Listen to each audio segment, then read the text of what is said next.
The views, thoughts, and opinions expressed in this podcast do not necessarily reflect the official policy or position of Met Radio, Met Media, or Metropolitan State University of Denver. This podcast may include discussions of sensitive or potentially triggering topics. This podcast may contain discussions of mature or sensitive topics that may not be suitable for all audiences. Viewer discretion is advised. Hi guys, I am Levette with Poli-Pop Talk, and I am here with... Go ahead and introduce yourself. Absolutely. Hi, my name is Julie Gonzales. I represent Northwest and Downtown Denver in the State Senate. I'm also a candidate for the U.S. Senate, primarying John Hickenlooper this June. So excited to be here with you. I'm so excited to be here with you as well. And then just a little bit about yourself. I do tend to ask people their political parties. And I did already look yours up, so if you wouldn't mind just sharing that real quick. Absolutely. I am a strong progressive Democrat. I have served in the state Senate for the past 8 years. But prior to that, I was an immigration organizer. I was an educational justice organizer. And I also organized around affordable housing. And so both being outside the Capitol and being now inside the Capitol here at Denver, at Colfax and at Lincoln, right, has been a joy because through that work, we've been able to stand up for immigrant rights, we've been able to protect reproductive freedom, and we've been able to hold corporations to account, which is a lot of why I'm now doing this work to campaign to run for the U.S. Senate. Awesome. So I try to define words that people may not know. So what does progressive mean? To me, there is a difference between the go-along to get-along incrementalism, meaning, if it means one step forward, but if we end up taking 3 steps back afterwards, at least we took that 1 step forward. Right. Whereas progressive, to me, says we are advancing solutions that meet the scale of the challenges that confront us. So instead of saying we need healthcare reform, no, let's say we need Medicare for all, right? And instead of saying, let's, address money in politics. No, let's ban insider trading. Let's ensure that corporations and billionaires are actually paying their fair share. That, to me, is what progressive means in this moment, particularly where everything feels like it's on fire and falling apart at the federal level. Definitely does feel that way. When it comes to talking about those hard stances on things, when it comes to being a progressive Democrat as opposed to a regular Democrat, we do see that difference, right? There's more hard stances with progressives, and then there's a lot of more talks of radical ideas because it's an imaginary world that everyone wants to pretend we can accomplish. But anyways, I wanted to talk about your relationship with the regular Democrats. Do you think that you being so progressive and you being more the new era, do you think that's impacted you and your journey in politics? Well, what I will say is this. My family goes back in Colorado. My mom's southern Colorado. My dad was northern New Mexico. We're old school Chicanos, been here since before it was Colorado, right? And I grew up on ranches in Arizona and South Texas. And in both of those dynamics, both being the 6th out of 7 kids, living on ranches, I get it. You don't get to only talk to people who you agree with 100% of the time, right? I don't even agree with my husband 100% of the time. You know what I mean? Yeah. You have to be willing to talk to different people. But where I think my work as a progressive stands out is, look, broken watches are still right twice a day, meaning even incredibly conservative Republicans, there have been some things, hospital transparency, right? Holding government accountable, where we find ourselves in alignment. And then there have been places where there are times where I don't agree with members of my own party when it's about taking dark money or certain issues, right, around, again, that incremental change versus that transformational change. And that, to me, is a real question that I think for Colorado as a blue state, we have to really reckon with and understand, Do we want go along to get along politics, or do we want bold transformation that is based and rooted in our values? Right. And as you speak, I can hear how relatable you are, even on your Instagram posts and everything. I feel like you just sound so relatable. And I'm like, who is this? And I think that brings like a fresh, new feeling, right? We're not being like lectured or saying, oh, well, I'm going to fight for you, but even though I've been here or may have made some votes that have been questionable or whatever the case may be, I think that seeing you bring this new freshness, this progressive like stance on things is really helpful. And we've seen many other progressives see a lot of success, right? Because you're more human, I think, to the younger people. You understand that there's working people. You understand that there's a housing issue. You understand that there's an affordability issue. You understand. Yeah. And you highlight those points. Other people do also highlight those points, but I think it's different when you see it being like a constant and a consistent thing. So. Well, one, I just want to say thank you. It shouldn't be this rare, and yet too many times, even within the Democratic Party, we have seen folks who say, that's so nice. Oh, pobrecito, or like, oh, like, don't worry. You don't have to worry. I'll worry for you. And it's so paternalistic. It's so patronizing. Yeah. And sometimes the state capitol can be, and any hall of power, I think, can be a bubble, right? And so the way that I have always tried to approach who I am, how I show up in the work, especially as a Chicana, as a younger woman of color, trying to navigate these spaces, is how do I not get caught up in that bubble? How do I continue to be connected and rooted with my community? And how do I work to co-govern alongside the people who are directly impacted by the policies, right? That are broken, that need to be changed, right? And so that is the work. Look, I live in affordable housing. I don't need to read a poll to tell you, I think affordability is a crisis, right? Yeah. John Hickenlooper has $30 million in the bank, and he is wealthy. I love that for him. That's great. But when it comes to understanding the challenges that people who are working harder than ever, they got 2 jobs plus a side hustle in order just to make ends meet, those are the actual lived experiences that I reflect in my policymaking, whether that's, protecting the rights of tenants, whether that is fighting for fair workplaces and fair wages, whether that is standing up and being willing to call out bad behavior from corporations, even if they are trying to give money to the Democratic Party or to the Republican Party, right? Standing up even when it's hard, right? It's because it's rooted in the folks who I know who are going through these problems day in and day out, right? Can I give you an example? Of course, yeah. So I worked alongside, a couple of years ago at the state capitol, I worked alongside a group who the Colorado Economic Defense Project. And we were working on eviction policies and eviction prevention. And we passed the strongest tenant protections in the country. I'm real proud of that work. Then the following year, they came back and they were like, yo, we need to do something about this towing industry. And I was like, okay, let's go. What's going on? They're like, we are seeing that when we are representing people in eviction proceedings, we ask them, what happened? You'd been paying rent on time for years. What happened? And they're like, well, my landlord signed a new contract with this parking management company, and then after that contract got after that contract got signed, I thereafter got towed, and they charged me, $600, and I had to pay that so I could, get my car out so I could go to work and I could, go to school and do the things and take my kids to school or whatever it was. And I could not catch up, and that's how I fell behind on rent, and that's why now I'm facing evictions.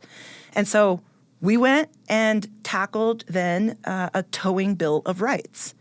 And then I was real excited about that policy. We were really excited to pass that into law. And then my ass got towed again after we had passed that law. And we saw then that the companies were trying to ignore the law. And so we came back, put even more teeth in the law.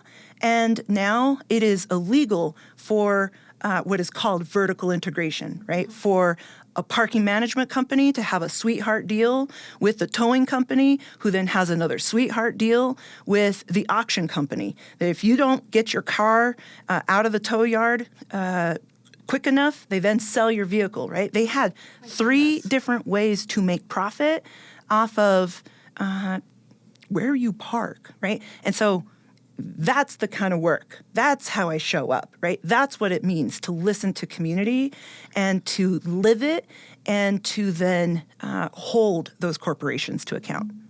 That's exactly what we've done at the state Senate. It is why I'm now running for the U.S. Senate, because if you look at the ways that corporations are making money hand over fist under this administration, it is absurd. We are now stripping healthcare away from people, stripping away SNAP benefits away from people, right? Yep. And in order to pay for tax breaks for billionaires.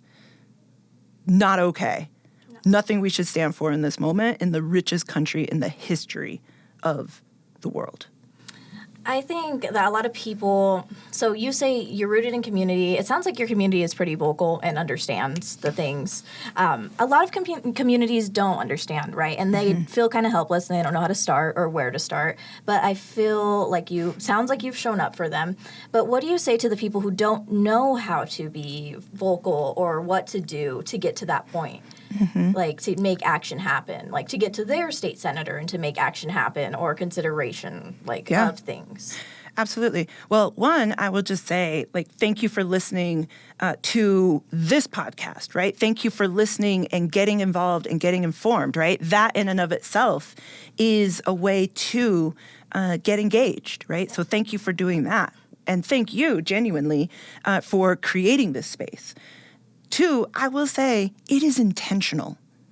The people who are in power want you to just get overwhelmed, stay disconnected, be like, I don't even know where to start, so mejor no, right? It's just better to not do anything, and let me just keep my head down, right? Exactly. But if you are not at the table when these policies are playing out, it means you're on the menu. And part of the, I think, important thing to do, especially when everything feels like it is under attack or on fire or what have you. The hard thing to do, but the most important thing to do is to find your people, right? If that means at a study group, if that means getting involved in a campaign, if that means coming and testifying or sending an email or sending a DM on socials, right? Those are the ways to reach out. It doesn't have to be scary. I actually, literally just yesterday, I had a person call me, and I picked up the phone, and he was like, oh my gosh, I didn't realize it would actually be you. And I was like, yeah, dude, my cell phone number is out there. My phone number is out there.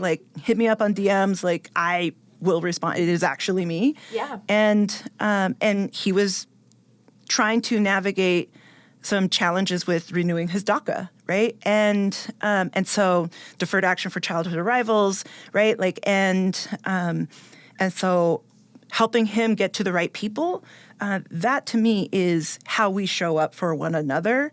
And so I hope that anybody who's listening right now understands, you are our bosses.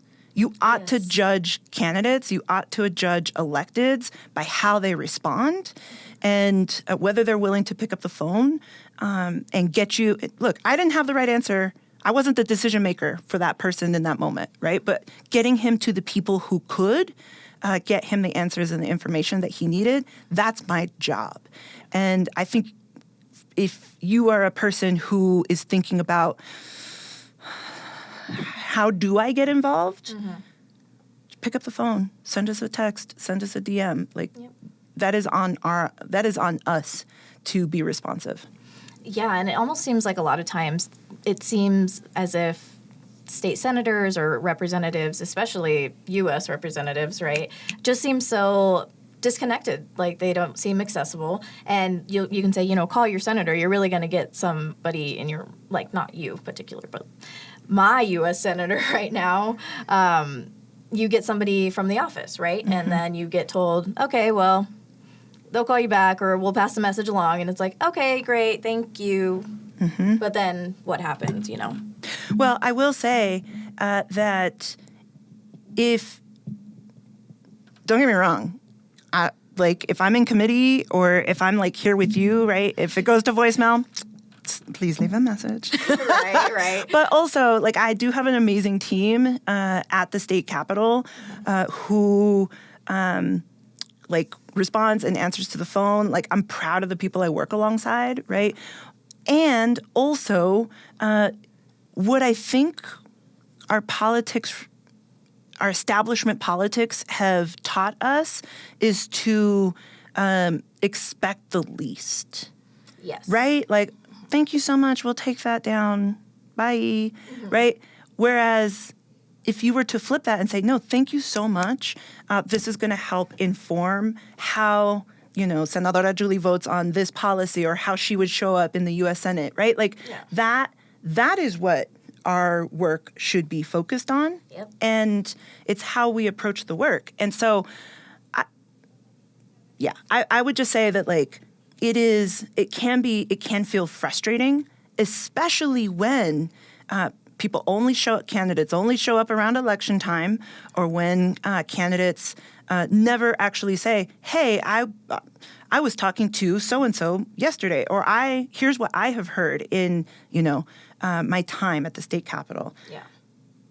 There's a difference of how you show up in community and how then you co-govern as an elected leader. So when you talk about community, I want to touch on that again. What is your community, I guess, where are you, right? So you're Senate District 34, you said, but what is that? Like, what areas are there? Like, name drop some towns. All right. So it is all Denver proper. Okay. So I've got North, West, and downtown Denver. Okay. So here, Auraria campus is part of Senate District 34. So AKA anybody connected to, affiliated with Auraria is my boss. I've got Globeville, Elyria, Swansea, GES neighborhood, all the way north side of Denver, all the way down to Westwood, basically. Awesome. And Union Station, I got half of downtown. I live just north of the Broncos Stadium. I live at Jefferson Park. So if you ever see me walking my dogs, I've got 2 Shih Tzus, Beans and Panda, little Shih Tzu mutts.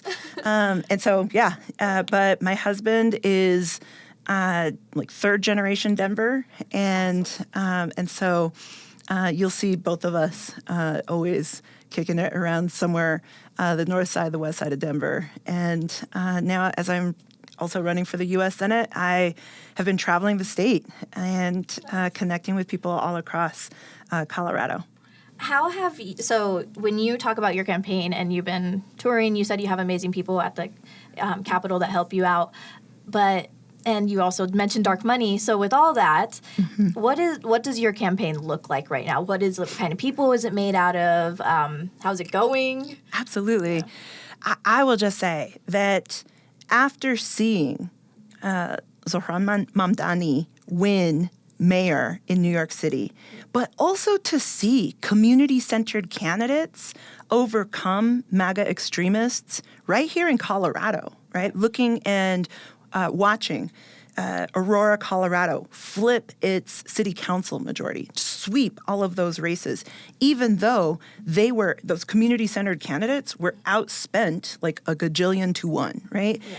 They kept their eyes on the prize. They knocked the hell out of those doors, and they genuinely won the people. People showed up and had their back, and we are now seeing a progressive majority in Aurora, right? Seeing that replicated in Centennial, in Pueblo, in Montrose, all across the state, in school board races, all across the state, right, where people are trying to ban books, and school board candidates saying, no, Right.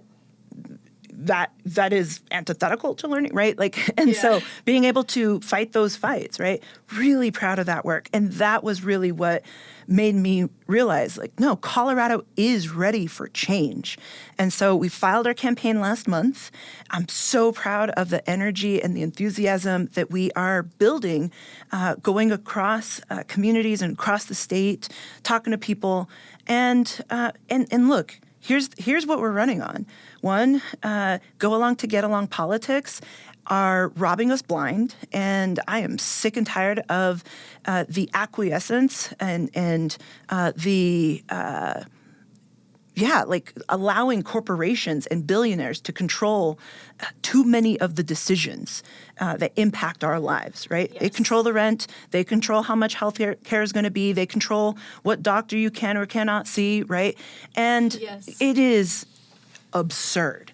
And so instead, how do we get more of that power back to the people? How do we advance Medicare for all, universal child and elder care, and holding those corporations to account? That's the way that I show up. It's what I've done. And I'm sorry, but when John Hickenlooper, who's been in office, first as mayor, then as governor, and now as U.S. senator, he's been in office since 2003. I was too. There you go. And like that to me is a demonstration, right? That he is not meeting this moment when he has gone and voted for 10 different Trump nominees here in the second Trump administration. So how do you change things? You elect a person who is going to fight for the people, right? A person who has already fought alongside the people, and send her to Congress, send her to D.C., and I'll have y'all's backs. I personally think. Did you ever hear the blue wave, like vote blue no matter who? You always hear that. Mm-hmm. I think that a lot of people. There's a lot of different Democrats in each race, right? And it's very, neutral is the way to go, right, until we see what happens. So, but we'll see a lot of Democrats, but we'll see how different everybody is. So I think that that's something that's really going to help. And I know your key issues you had mentioned, like affordability and like housing and all those things. When you think of what it looks like to stand up against this administration, what do you think of? Like, do you think there's does it look like more unity in the U.S. Senate and more like things getting pushed, like more legislation to directly combat it? Like, what does that look like to you? Let me tell you a story. So I've served as the director of organizing at the Colorado Immigrant Rights Coalition. I loved that work. And then I burned out. I'll be super honest. We were going around the state. At the time, both Democrats and Republicans were, this was the Obama administration, and Obama was deporting Dreamers. And there was a sit-in at the Denver campaign headquarters for Obama's reelection campaign in 2012. And undocumented young people went and sat in his campaign office and said, do not try to go and get the Latino vote when you are then turning around and deporting us and our families. This is inhumane. And so because of that activism, that's when Barack Obama instituted and announced DACA, right? And so I always like to remind people of that story of like, hey, there was a time when both Democrats and Republicans were united in throwing immigrants under the bus in order to score cheap political points, right? That's in my mind, not up for debate. And then through a lot of that work, I burned out. I thought maybe I'll go to law school. I started working with my friend, Hans Meyer. He had also been an organizer at CERC. He was an attorney. I thought maybe I'll go to law school. I applied. I realized I had too much student loan debt to be able to afford both, a mortgage and undergrad debt and law school debt. I couldn't do it. And so instead I worked with Hans at the Meyer Law Office, an immigration and criminal defense firm. And we were fighting for immigrant justice and defending against the attacks, right? And so what I want to say is that even when things feel like they are hard, find a way to get involved and to stand up, fight back, right? Whether that's in the courts, whether that's through activism, whether that's through politics, whether that's through your studies, right? Dude, even if it means finding a reading group, right? Like, find your thing and do it. Find your people and get involved. And it took me a little bit of time, right? I did activism. I worked, case by case as a paralegal, right? I got involved in politics. I now serve in the state Senate, right? But standing up to this administration can take a lot of different forms. Now, in the campaign context, what I will say is that as a U.S. Senator, what does standing up to this Trump administration actually mean, actually look like? I will say it means right now, be sand in the gears, right? Do not just engage in this go along to get along politics. And also, on top of that, do the work to connect with people who have either been taken for granted by the party or who were never taken into account at all, right? And remind folks that there is a party worth fighting for. We can have nice things if we're willing to fight for them. Right. And that's what we need to do together. Definitely. I love the messaging and your energy. When did you get started in activism and politics? Activism more to fuel the politics. Girl. Well, let me tell you a quick story. Okay. So I grew up, like I said, my family goes back generations in Colorado. When my mom was pregnant with me, my dad got a job managing ranches with the San Carlos Apache tribe, and I was born on the res in Arizona. Lived there until I was 10, and then my dad got a different job managing a ranch in the south, in the borderlands of South Texas. And so the first time I got mad about injustice, I was a nerd. It was Saturday. My dad was taking me to a school for this academic decathlon thing that was happening. Okay. And Border Patrol pulled over my dad. And in that moment, he asked my dad for his papers. My dad has been served in Vietnam. Again, has been here, has been a Chicano for, since before it was, my people go back. And instead, my dad was like, yes, sir, no, sir. And he was so patient. And I was mad.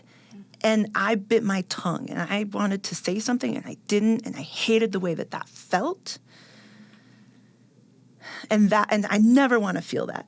And so, look, I went to college, and it was when I was lucky enough to be in college that I learned that that power is the ability to act. Right? And oftentimes institutional power and money are the things that determine whether or not you have that ability to act or not.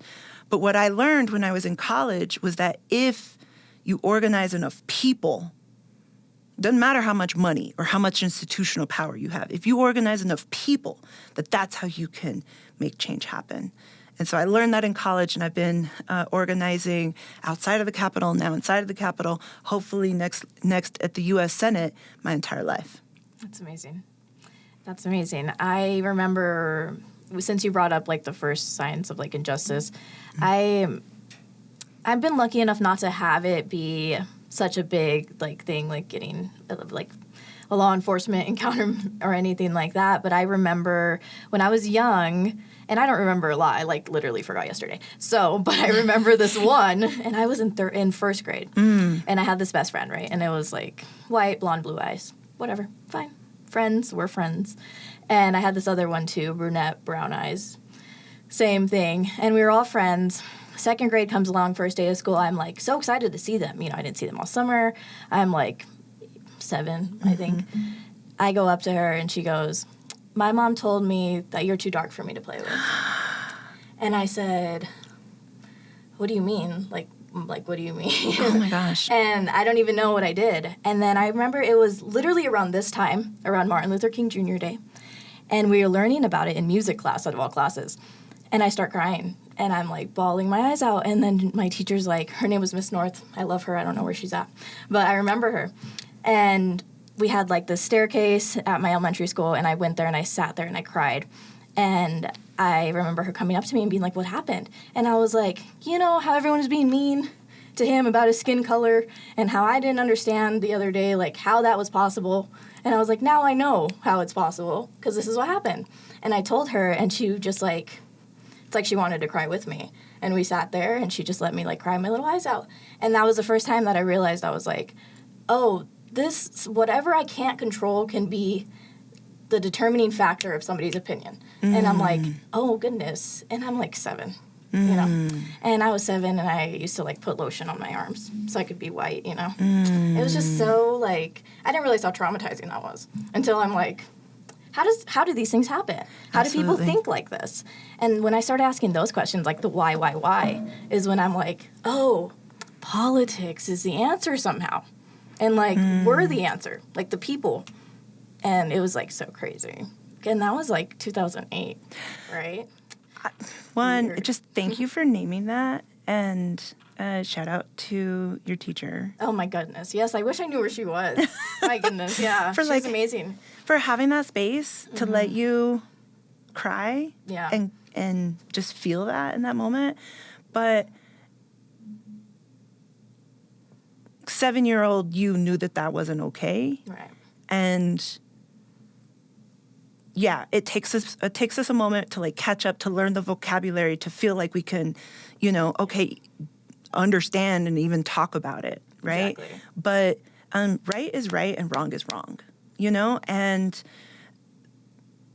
that to me is being able to talk about the things even when they're hard, and then being able to unite with people and by sharing our stories and our experiences, come together, even when we don't agree 100% of the time. Yeah. When we agree 7, 8, 9 out of 10, pues órale, let's go, Because if we only talk to people we agree with 100% of the time, that gets real lonely real fast. I feel like I learn more talking to people who don't agree with me, and I learn more about why they think that way and how they got there and what they think the root problem actually is, right? I talked about it on another podcast that realistically it's because they're going through the same things. They're facing the same problems, but they need someone to blame rather than, like, making it motivation to change. I totally appreciate that because that it is through that exchange of ideas that we learn from one another and then figure out the right path forward, right? Definitely. And so thank you for that. I just want to say thank you for being here, and so happy that you took time out of your busy schedule to be here. As a state senator, I know that could be difficult, and I just really want to thank you for being on Poli-Pop Talk and explaining everything about yourself. Absolutely. Thank you so much for making space and for the invitation and for doing this work to help keep community educated and engaged. If you want to follow the campaign and get involved, hit us up on socials. We're at Senadora Julie on all of the things, and follow us along. Look, if you are an unaffiliated voter or a Democratic voter, get involved with our campaign. If you're not registered to vote and you have citizenship privilege and can do that, go online and get registered to vote. And if you're a member of the Democratic Party and want to get involved in the precinct caucuses and come to Pueblo for the state assembly, DM me and we'll find out how to get you involved. And then the primary is going to be in June. So thank you all so much for this opportunity. It's awesome. Of course. Thank you again. Alrighty. Well, that was it, guys. We will go ahead and catch you on the next episode.